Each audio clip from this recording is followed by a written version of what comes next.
From an outsider's perspective, it might look like when it comes to anime, you either love it so much you decorate your entire house with wallpaper made out of your favorite character, or you're actively hunting down VHS copies of Neon Genesis Evangelion to burn them on a large pile. Turns out there's also like people in the middle.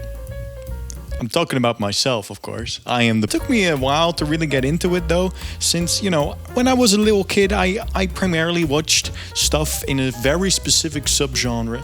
This genre being, as I personally dubbed it, teens with beasts. You got Pokemon, you got Yu-Gi-Oh!, you got Beyblade, you got Beat 'em Man, Yokai Watch. I want to say Inazuma 11, but it's the one about football. After I grew out of these shows and more or less abandoned the entire genre of anime, outside of watching a Ghibli movie here and there, but come on, I have a heart, right? I am in fact every single person that exists ever. This only lasted until some of my friends said, "You are stupid and dumb. Here is a list of classic stuff you need to watch right now. You will not be disappointed." You know the ones. You know the classics: Death Note, One Punch Man, Cowboy Bebop. These were all great, but did contain scenes and just moments that made me somewhat uncomfortable and cringe a little. Still great, but in a would not recommend to someone if I have not yet figured out whether or not they like anime type of way. This all changed when I watched or finished a quote-unquote classic. I've mentioned it already. It's called Neon Genesis Evangelion. And no, this is not the one I would recommend to anyone. Obviously not for the people who have seen it, but I'll just give a little example. Here's one of my favorite scenes from the movie they just released. It's really funny, a wholesome moment. The fact that 75% of the comment section is filled with the same timestamp though, I think that already speaks volumes in and of itself. Now, the reason I mentioned the funny robot anime is because, spoiler alert, it's actually very depressing robot anime. So depressing, in fact, that I was determined to find something wholesome, maybe cute even. I just wanted to have a good time, no shenanigans this time. With shenanigans, I mean a plot about depression and neglect and stuff. That's when I remembered a show being mentioned on 2 separate occasions. I distinctly remember it being described as very good and wholesome, and I was like, I'm in. Give me that shit injected into my veins. Like, I watched the first episode and I was like, yeah, I'm in for a treat. This is gonna be great. Like, normally, the first episode is like a make or break deal for me. Like, unless I am hit with a "trust me, bro, it gets better after episode blank" statement, then I'll give it a shot. But episode 1 is important to me. You gotta show me what you got, bro. And they brought the good stuff. Before I continue, I'd like to just take a little moment to say I will spoil stuff. Mild spoilers, but spoilers nonetheless. So if you care about that stuff, here's a funny timestamp you can click. So the premise of the show is very straightforward, sorta. Like it's kind of strange, but straightforward nonetheless. So it's about this guy named Twilight, one of the coolest good spies of his spy organization. I don't remember what it's called. Like, this guy is like such a spy. Like, he kind of lost track of like what normal life is like. There's literally a scene of him just being like, I will never have a normal life. That's when the bomb drops. Not a real bomb. The bomb being his most challenging mission yet. Forming a family. Yes, ladies and gentlemen, we have the title. We got the title. And you might be thinking, if you haven't seen it already, that is, Oh, I know where this is going. I understand where this is. I already got it. This guy is socially inept because he's been a spy for so many years, and now he's gonna try and be a normal functioning member of society again. However, you are wrong. From the moment Twilight takes on the name Lloyd Forger, he is on a mission. He has dead set on getting this done ASAP. Listen, it only takes 2 or 3 episodes before he already made an entire lineup of family members. This family consists of his adopted daughter Anya and his wife Yor. Yes, looks like a normal family on the surface, right? You will not believe this, but there is actually something going on. You see, Anya can read minds, and Yor is a assassin. If you're not sold right now, based on this alone, then I'll have to like convince you further with some other stuff. Let's get into the rest. All right, this guy right here is the target. All Lloyd. I'm not gonna say Twilight anymore because it reminds me of stupid vampire film and book and lifestyle or whatever. All Lloyd has to do is get into contact with him. However, this guy is one of those fellers that doesn't leave the house much. He only leaves the house when he has to go to like parenting stuff for his children at this prestigious school. Would that school happen to be a school for the rich and gifted? Yes. I can, hold on, give me 1 second. I got my bingo card right. Hold on 1 second. I can cross that off of my anime tropes bingo cards. So why, what must he do to get into this school? Well, that's where the daughter is for. The daughter that can read minds. I told you about her before. She has to get into the school and get into contact with either this guy's son or get like a couple marks of excellence. And you might think this is like a cakewalk considering, you know, she can read minds and shit, but remember, we're talking about a kid here. You know how children are. Children are fucking stupid sometimes, and she's as well. That's because Anya is fucking real. You might be wondering, what is the purpose of Jordan? Well, that's just to make stuff look less suspicious. There's this whole fucking thing going on about it being weird to be a certain age and not married yet. They may or may not think you are a spy. That is basically what's going on. I mentioned Anya just now, didn't I?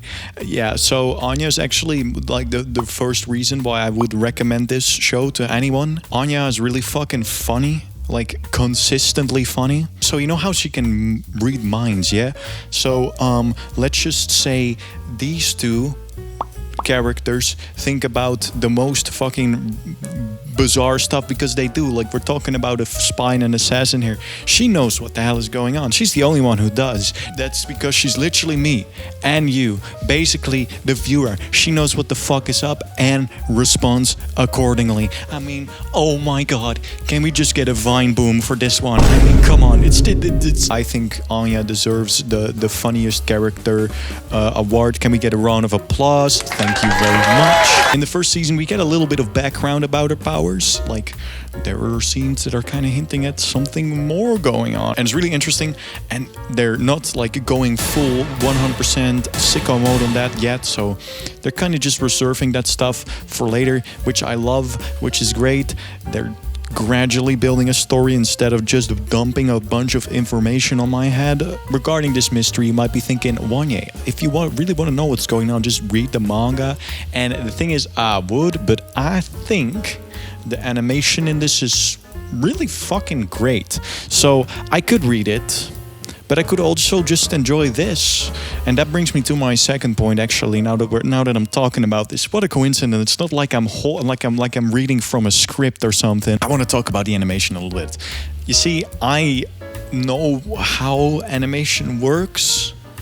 I have made horrific stop motion like anybody who's making videos on the internet. And when I see some of the scenes, my mind is just blown away. So this show comes across as like a slice of life, the wholesome stuff thing, right? It does. Come on, look at this and tell me it doesn't. Okay, but you gotta keep in mind that these two characters are trained martial artists. So there's just some sick fucking fighting scenes. And in between that, there's also the cool moments, like where he uses the grenade pin as a fucking wedding ring. I'm like, oh my god, this is fucking bonkers and I love it. So this might sound a bit fucked up, but I'm just kind of waiting for Anya to get into trouble so Yor can beat these guys the fuck up. Then there's the outro and the intro, which are also both splendidly animated, combined with pretty good music. The outro song is great. Comedy, it's called. I love it very much. The intro song, don't like it as much. Also good. I mean, it could also be like the Code Geass outro, which is something, you know, the one. Lastly, I just want to speak about like all the characters in general for a little bit. I feel like there is not a single character that's like not likable in this, unless they're like just like meticulously made into the most horrific person to ever grace this earth. I mean, if you've seen the show, you know who I'm talking about. This guy fucking sucks. I hope he dies. Wait, I can't say that. I hope he doesn't reappear. Let's keep it at that. And the earlier statement was about in a video game, okay? Thank you very much. Let's give out another reward. Let's give the reward for the biggest shit fuck in existence to this guy. You suck. Can we get a round of applause? Thank you very much. Since like I could talk about every single character and just waste the entire show right now, I'm just gonna circle out on one extra character. Take the dodgeball guy. He's a big fella, he's a strong fella, he's been training for years, and he looks like some kind of heartless killer. He has the deepest voice, which is so funny, but then it turns out he has a backstory. You will not believe it, but he just wants recognition from his father. It's like some other show I've seen. I can't really think. I don't really. So before I spoil like the entire rest of the show, we're back. Hello, person who clicked on the timestamp. This is where we are. We're gonna do the conclusion thingy now. So the reason I love Spy X Family is because I think it's the most approachable anime I've seen yet. There must be some other ones, but I have not seen those. If you know any, please put them in the comments section. I would love to have access to more of this, like free happiness. It's just, it has a little bit of everything for everybody. It has the funny, it has the cool animation, it has the wholesome. I hope season 2 is gonna live up to this. I am afraid I may or may not be harvesting a little bit too high of an expectation, but I feel like it should be fine. I would have said, honestly, it was the best anime I've ever in my opinion, but you see, I've only seen like 5 or 6, so I just don't have the authority to make a statement like that. But what I will say is that I think you should watch it, regardless of who you are. It's fun. It's a good way to spend your time. There are many things you can do, but this is harmless, so let's just do this instead of doing all the dangerous stuff people can do and are doing right now. If you think there's anything else I should watch, I just said I've only seen 5, so my point of reference isn't too good. Please leave them down. I'll make another video like this maybe. We'll see. Thank you. Goodbye.